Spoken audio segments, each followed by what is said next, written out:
كماله كشف الدجى بجماله حسنت جميع خصاله صلوا عليه وآله دو خدا দাও আমায় আবার উমর দারাজ দিল দাও খোদা দাও আমায় আবার উমর দারাজ দিল দাওয়ালির মাতা বীর সেনানী দাওয়ালির মাতা বীর সেনানী জাগাতে নিখিল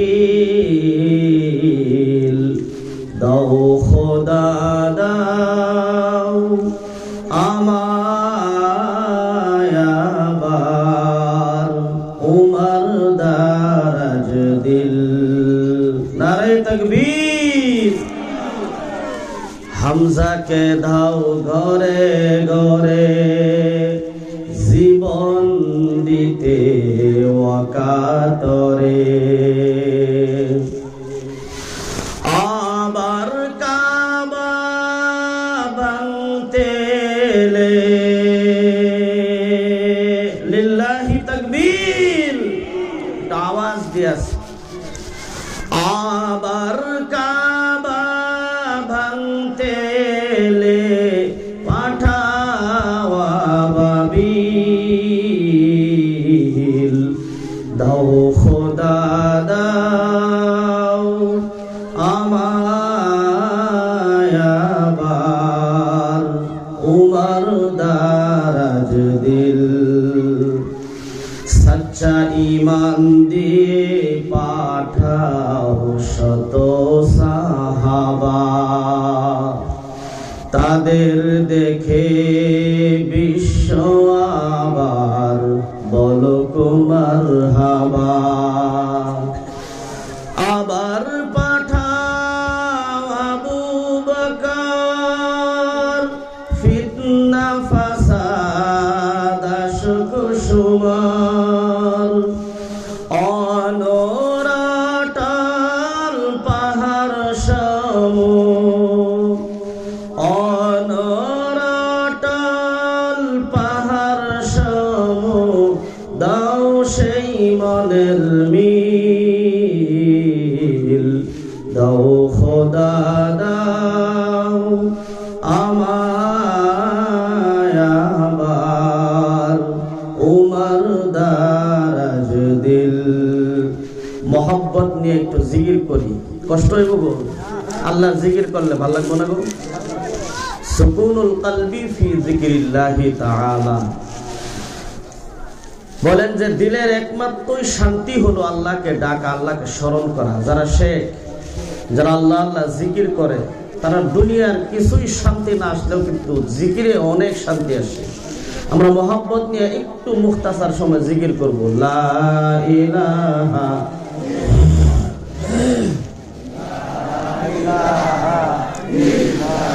লা ইলাহা ইল্লাল্লাহু লা ইলাহা ইল্লাল্লাহ লা ইলাহা ইল্লাল্লাহু লা ইলাহা ইল্লাল্লাহ লা ইলাহা ইল্লাল্লাহু লা ইলাহা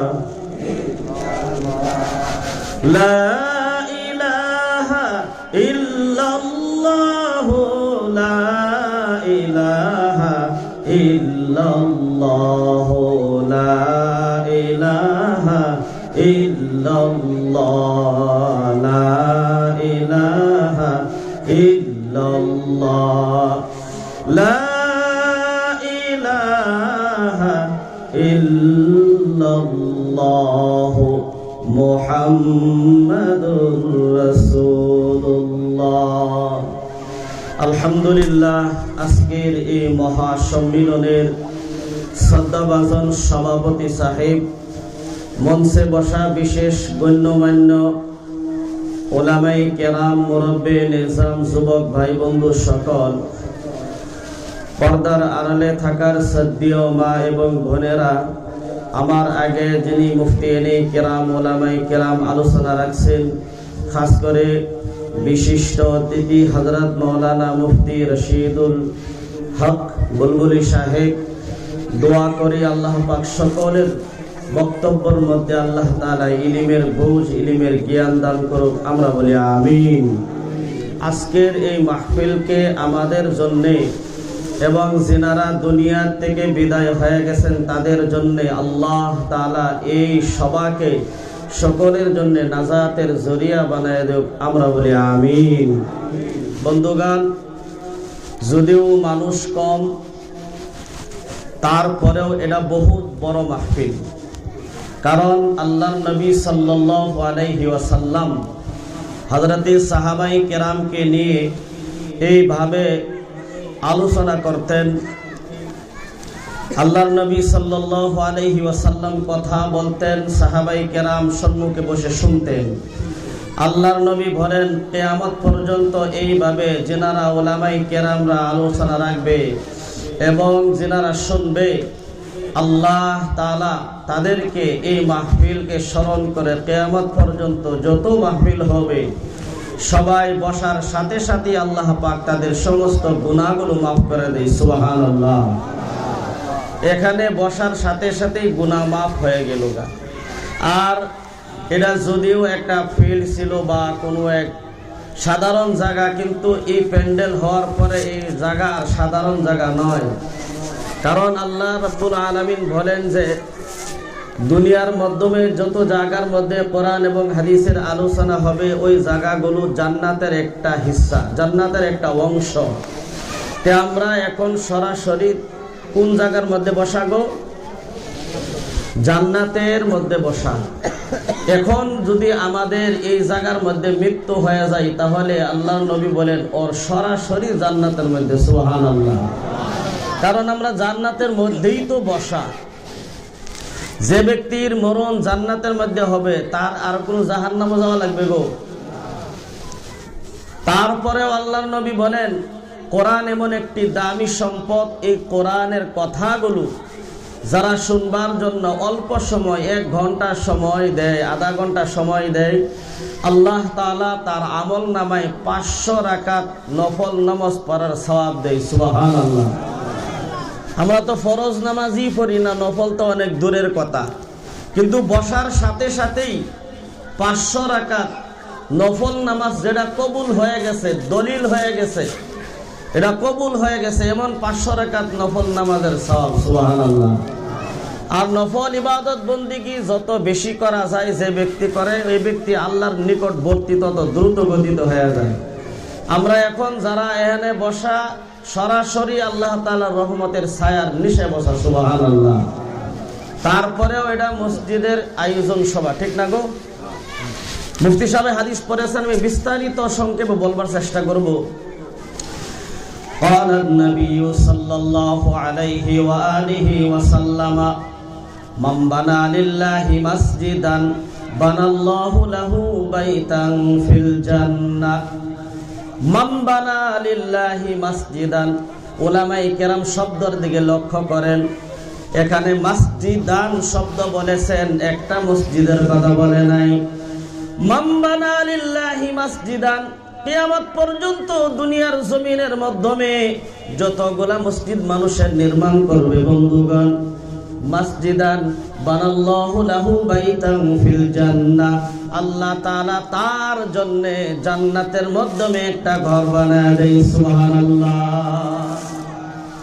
ওই ঘরটা কেমন হবে? দুনিয়ার মাধ্যমে কোনো একটা ঘর যদি ভালো ঘর নির্মাণ করা যায় বন্ধুগণ, একটা ঘর নির্মাণ করা অনেকেই বানাইছে ঘর 500,000 কোটি, 500 কোটি টাকা, 200 কোটি টাকা, 300 কোটি টাকা দিয়ে, তাও ঘরের কাম কিন্তু কমপ্লিট হয় না। আল্লাহর নবী সাল্লাল্লাহু আলাইহি ওয়াসাল্লাম বলেন, দুনিয়ার জমিনের মাধ্যমে যার দ্বারা একটি মসজিদ নির্মাণ হয়ে গেল, এই দুনিয়াটাকে 70,000 বার বিক্রি করলেও জান্নাতের একটা শিকের সমতুল্য হবে না। এমন একটা মসজিদ যে বানায়, যে সহযোগিতা করে তাদের জন্য। আল্লাহ পাক, আমরা তো ওই মসজিদেরই সবার আয়োজনে সবার মধ্যে বসা। আল্লাহ পাক আমাদের সকলকে কবুল করুক, সবাই বলে আমিন। কোরআনে কারীমের একটি আয়াত তিলাওয়াত করেছি, ইয়া আইয়ুহাল্লাযীনা আমানুস্তাঈনু বিস-সাবরি ওয়াস-সালাহ ইন্নাল্লাহা মা'আস-সাবিরিন। বন্ধুগণ, সর্বপ্রথম আল্লাহ তাআলা ইয়া আইয়ুহাল্লাযীনা আমানু বলেছেন। এইভাবে কোরআনে কারীমের মাধ্যমে ৭৯ বার আল্লাহ তাআলা ইয়া আইয়ুহাল্লাযীনা আমানু বলে শুধুমাত্র মুসলমান ঈমানদারকে কোরআনে কারীমের মাধ্যমে ডাক দিয়েছে। সুবহানাল্লাহ। তাহলে এখানে আমরা যারা বসা, আমরা হলাম মুসলমান, আমরা হলাম মুমিন, আমরা হলাম ঈমানদার। আল্লাহ পাক কোরআনে কারীমের মাধ্যমে এইভাবে আমাদেরকে ৭৯ বার বলে ডাক দিয়েছে। সুবহানাল্লাহ। এখন চিন্তা করেন, যারা এখানে বসা তাদেরকে যদি আল্লাহ ডাক দেয়, যারা বাহিরে বসা তারা তো ডাক থেকে বঞ্চিত হয়ে গেল। আল্লাহর নবী সাল্লাল্লাহু আলাইহি ওয়াসাল্লাম অগণিত হাদিসের মাধ্যমে একটি হাদিসের মাধ্যমে আল্লাহর নবী বলেন, আসসুকু কিতআতুম মিনান নার। দুনিয়ার মাধ্যমে বাজার হলো জাহান্নামের একটা অংশ। কোরআনে কারীমের ৯ নাম্বার পারার মধ্যে আল্লাহ তাআলা বলেন, ওয়ালাকাদ যারানা লিজাহান্নামা কাসীরাম মিনাল জিন্নি ওয়াল ইনস। একটু খেয়াল করেন আল্লাহ তাআলা কি বলতে চাই বান্দাদেরকে।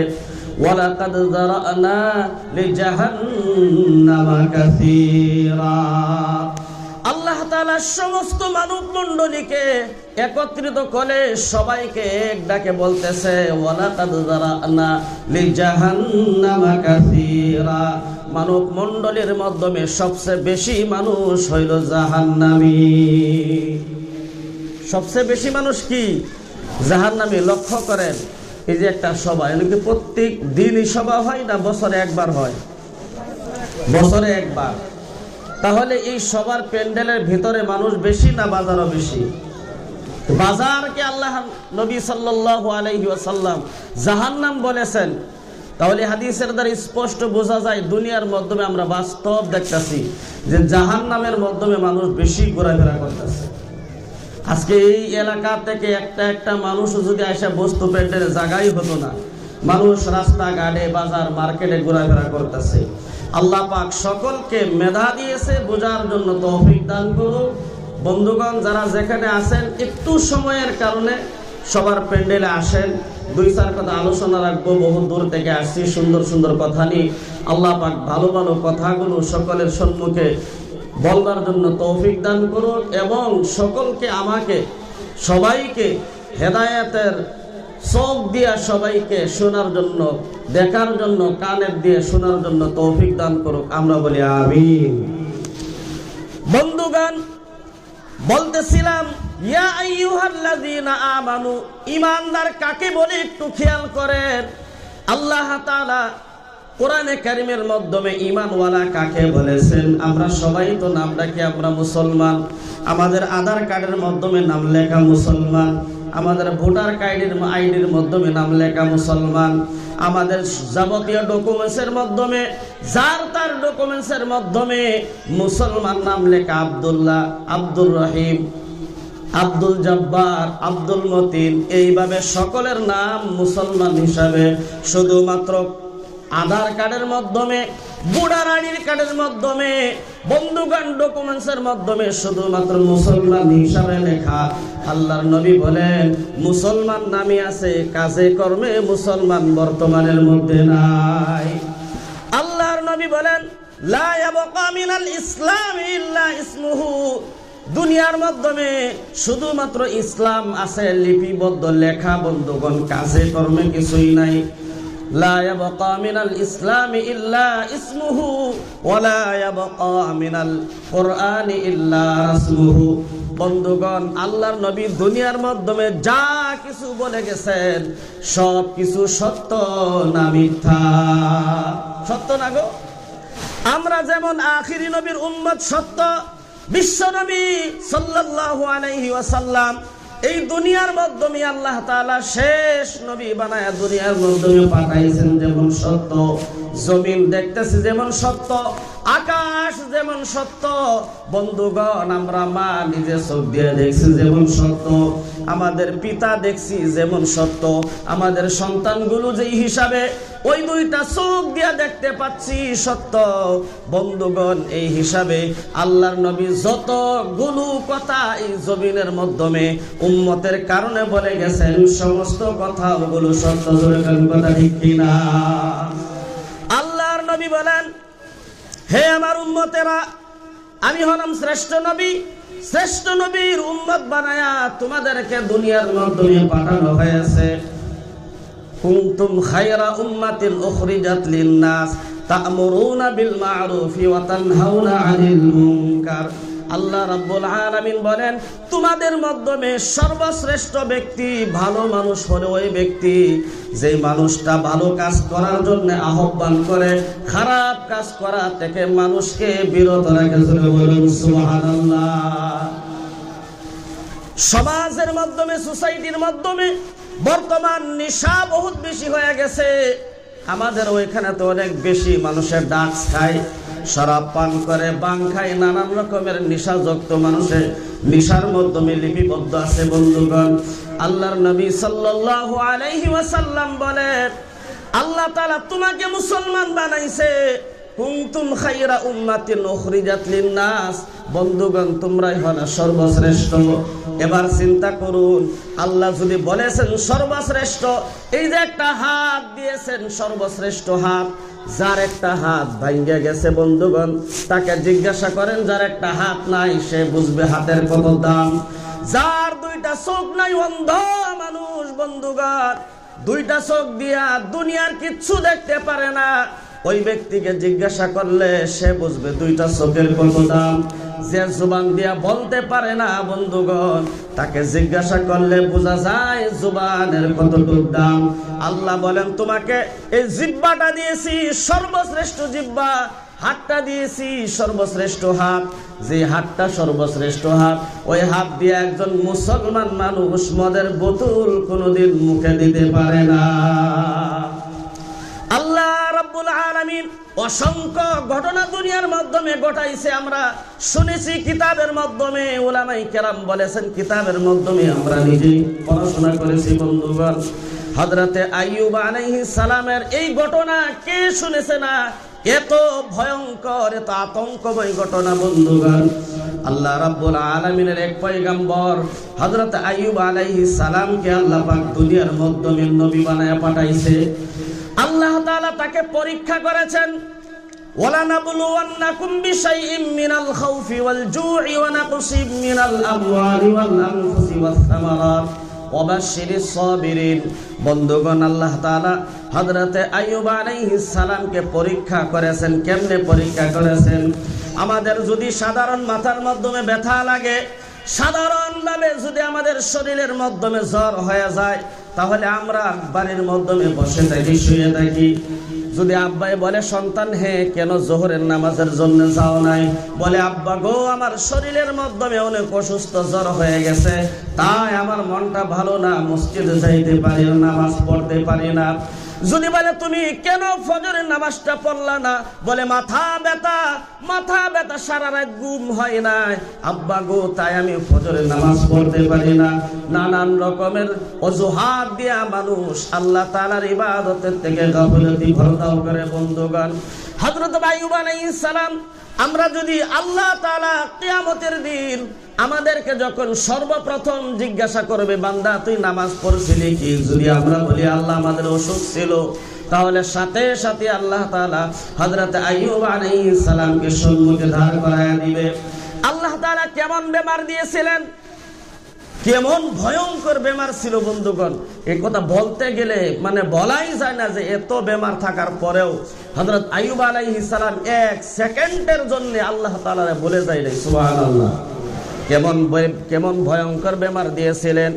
শরীরের মাধ্যমে কুষ্ঠ বেমার হয়ে গেছে, কিতাবের মাধ্যমে লেখা শরীরের মাধ্যমে গা হয়ে গেছে বন্ধুগণ। গা হইতে হইতে শরীরের মাধ্যমে কিরা হয়ে গেছে। একদিন এমন হয়েছে শরীর থেকে ওই শরীর থেকে কিরা জমিনের মাধ্যমে পড়ে যাওয়ার সাথে সাথে হযরত আইয়ুব আলাইহিস সালাম জমিন থেকে কিরাগুলো উঠায়া আবার শরীরের মাধ্যমে রাখা দিয়ে বলতেছে, আল্লাহ তাআলা তোমার রিজিক আমার শরীরের মাধ্যমে রাখছে, তুমি কেনে না খায়া জমিনের মাধ্যমে পড়ে যাও। কেমন বেমার হয়েছিল বন্ধুগণ। সমাজের সমস্ত মানুষ, সোসাইটির সমস্ত মানুষ, এলাকার মানুষ আইয়ুব আলাইহিস সালামের শরীরের দুর্গন্ধে সবাই এলাকা ছাইরা চলে গেছে বন্ধুগণ। কিতাবের মাধ্যমে লেখা এমনকি আত্মীয় স্বজন ভাই বেরাদার যিনারা আছে, একজন ভাই তো আরেক ভাইকে কখনো ছাইরা যাইতে পারে না, পারে গো কোনে দুনিয়া পারে না, কিন্তু ভাই বেরাদার আত্মীয় স্বজন সবাই হযরত আইয়ুব আলাইহিস সালামকে গাঁয়ের মাধ্যমে রেখে বন্ধুগণ চলে গেছে। কিতাবের মাধ্যমে লেখা শুধুমাত্র তার ঘরে স্ত্রী ছেড়ে যায় নাই, ঘরে স্ত্রীর সাথে আইয়ুব আলাইহিস সালাম এলাকার মাধ্যমে একা ছিলেন। তাই নবী বলেন, দুনিয়ার মাধ্যমে ভাই দুশ্মন হয়ে যেতে পারে, তোমার পিতা একদিন তোমার সাথে দুশ্মনী করতে পারে, আত্মীয় স্বজন তোমার সাথে দুশ্মনী করতে পারে, কিন্তু তোমার ঘরের স্ত্রী বউ আল্লাহ তাআলা এমন জুরি বানায় দিছে, বলে দুনিয়ার সব কিছু ধ্বংস হয়ে তোমার সাথে যুদ্ধ করতে পারে, তোমাকে ফালায় সবাই চলে যাইতে পারে, কিন্তু ঘরের স্ত্রী বউ কোনোদিন স্বামীকে ছেড়ে যাইতে পারে না। হযরত আইয়ুব আলাইহিস সালামের স্ত্রী তার খেদমত করা আরম্ভ করে দিলেন। এমন সময় একদিন হয়েছে, জিহ্বার মাধ্যমে কথাগুলো খেয়াল করে শুনেন বন্ধুগণ, কাজে লাগবে। জিহ্বার মাধ্যমে কিরা ধরেছে। আল্লাহ তাআলার সম্মুখে পয়গম্বর আইয়ুব আলাইহিস সালাম দুহাত তুলে বলতেছে, আল্লাহ আমি কোনোদিন তোমার কাছে শিকায়ত করি নাই আমার বেমার হয়েছে। আল্লাহ এমন অসুস্থ হওয়ার পরেও এক সেকেন্ডের জন্য তোমাকে আমি স্মরণ করা বাদ দেই নাই। আল্লাহ আমার শরীরের মাধ্যমে বেমার হয়ে গেছে, আমি কোনোদিন নামাজ নষ্ট করি নাই। আল্লাহ আমাকে এমন অসুস্থ দিয়েছো, কিন্তু আমি শুকরিয়া আদায় করেছি। আল্লাহ এখন আমার জিহ্বার মাধ্যমে পোকা ধরে দিয়েছে, আল্লাহ আমি তোমার কাছে ফরিয়াদ করি। আল্লাহ যে জিহ্বা দিয়া তোমাকে আল্লাহ আল্লাহ আল্লাহ আল্লাহ আল্লাহ বলে ডাকতাম, আল্লাহ যে জিহ্বা দিয়া পবিত্র কোরআনে কারীম তিলাওয়াত করে নামাজ আদায় করতাম, আল্লাহ তোমার শুকরিয়া আদায় করতাম, আলহামদুলিল্লাহ বলে আল্লাহ তোমার প্রশংসা করতাম, সুবহানাল্লাহ আলহামদুলিল্লাহ বলে আল্লাহ যে জিহ্বার দ্বারা আল্লাহ তোমার প্রশংসা করেছি, এখন এই জিহ্বার মাধ্যমে পোকা ধরেছে। আল্লাহ যদি আমার জিহ্বা থেকে পোকা না সরায় দাও, তাহলে এই জিহ্বা দিয়া সুন্দর আল্লাহ তোমার নামগুলো কেমনে ডাকবো বলুন সুবহানাল্লাহ। এই যে একটা ছোট্ট কথা বলেছে, আল্লাহ তাআলার ওই কথাটা পছন্দ হয়ে গেছে। আইয়ুব আমার সম্মুখে হাত তুলে ফরিয়াদ করতেছে। আল্লাহ বলেন, আইয়ুব রে, তোমার এই ছোট্ট একটা কথা আমার পছন্দ হয়েছে, যাও তোমার সমস্ত বেমার আমি চিরদিনের জন্য শিফা করে দিলাম, সুবহানাল্লাহ। ছোট্ট ছোট্ট আমলগুলো আল্লাহ তাআলা পছন্দ করে। একজন হিন্দু মানুষ, তার 300 বছর হায়াত ছিল। কয়শো বছর? আল্লাহ তাআলা কোরআনে কারীমের মধ্যে বলেন, ইয়া ইবাদিয়াল্লাযীনা আসরাফু আলা আনফুসিহিম লা তাকনাতু মির রাহমাতিল্লাহ। ইয়া ইবাদি, হে আমার বান্দা, আল্লাযীনা আসরাফু, তুমি নিজের শরীরের জিন্দেগির উপরে, তোমার নিজের জানের উপরে তুমি জুলুম অত্যাচারী করেছো। ইয়া ইবাদি আল্লাযীনা আসরাফু আলা আনফুসিহিম, বন্ধুগণ এত সুন্দরভাবে আল্লাহ তাআলা এত সুন্দরভাবে ইয়া ইবাদি ডাক দিয়েছেন, মুফাসসিরিনে কেরাম তার ব্যাখ্যা করেছেন, আল্লাহ আপনি ইয়া ইবাদি এত সুন্দর ভালোবাসা দিয়ে কাকে ডাক দিয়েছেন?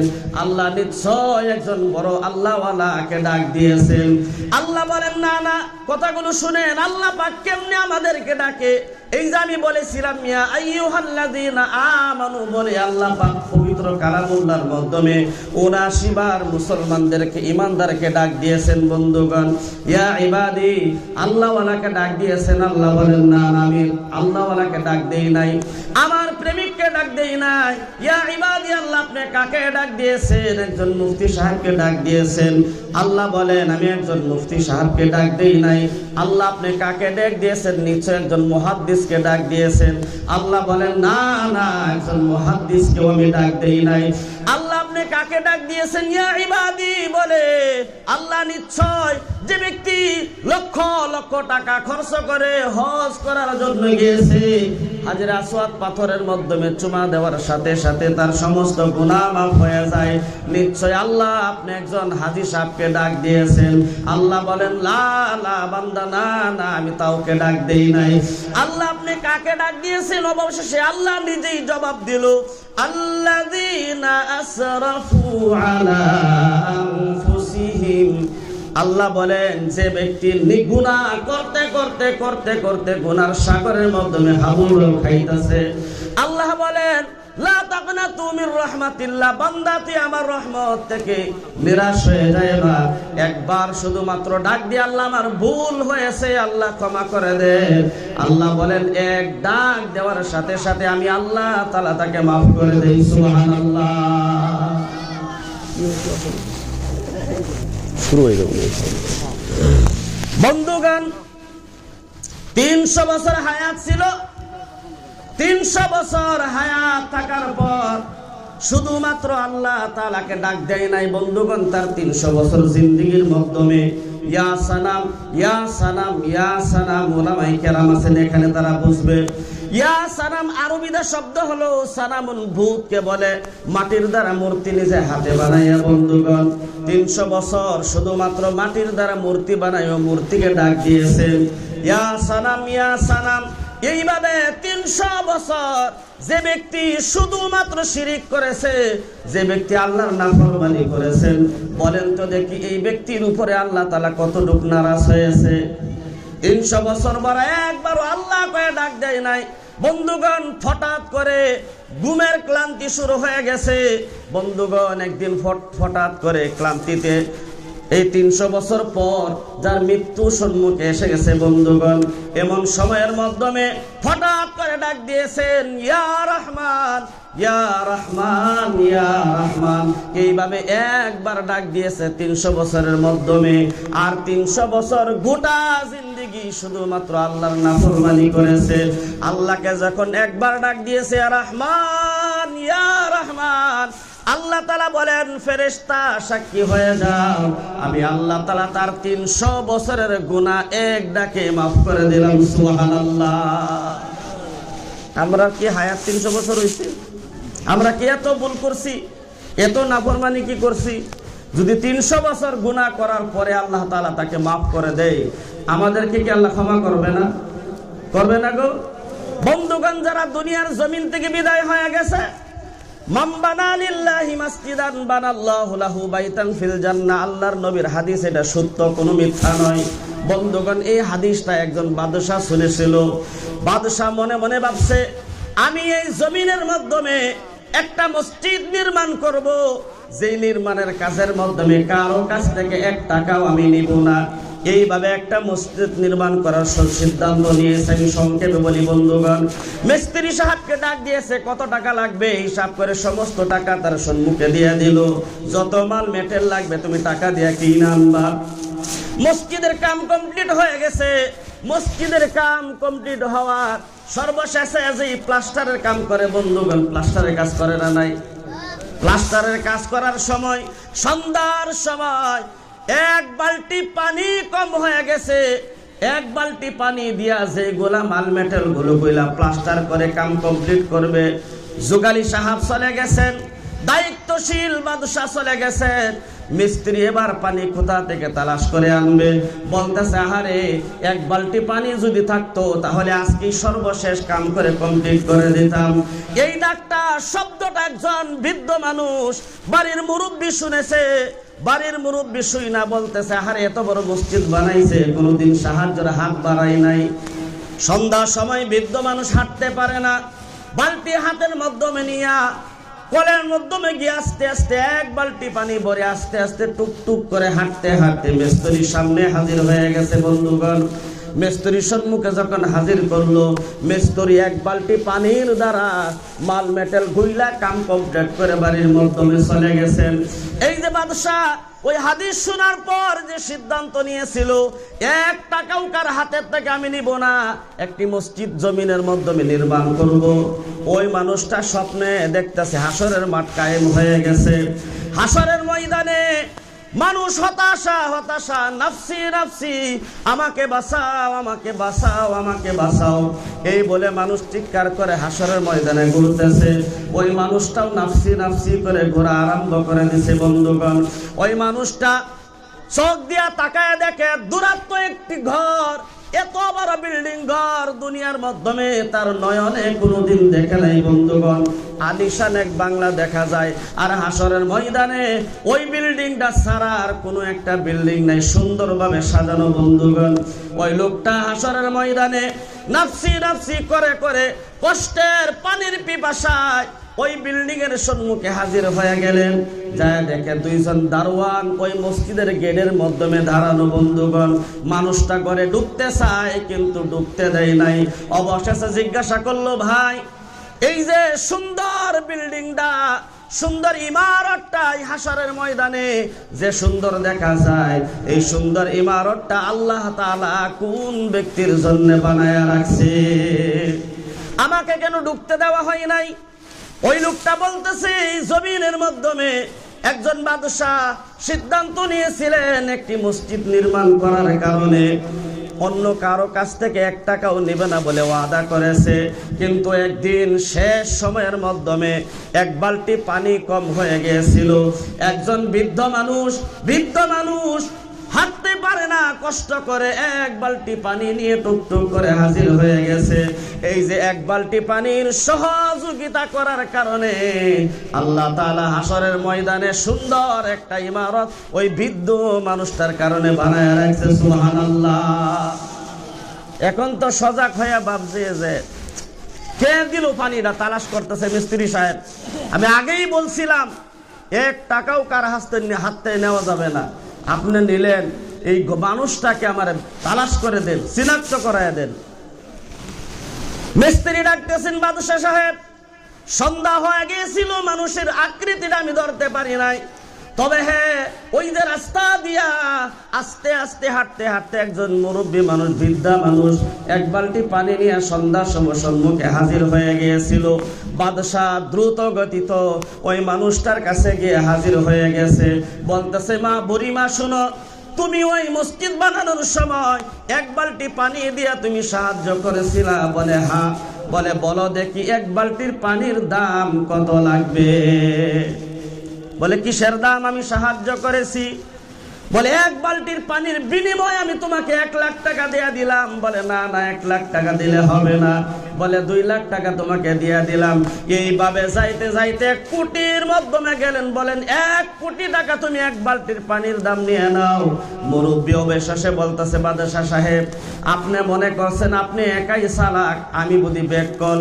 বলে আপনি যেই স্বপ্ন রাত্রে দেখছেন, আমিও ঠিক সেই স্বপ্ন আজকে রাত্রে আল্লাহ আমাকে দেখাইছে। যেই স্বপ্ন আপনি রাত্রে দেখছেন, ওই স্বপ্ন আল্লাহ তাআলা আমাকেও দেখাইছে। 1 বালতি পানির সহযোগিতার করার কারণে আল্লাহ তাআলা হাসরের ময়দানে আলিশান এক বাংলা আমার কারণে বানায়া রাখছে। আপনি 70 বার দুনিয়া বিক্রি করে দিলেও আমি 1 বালতির পানির বিনিময় লইতে পারবো না।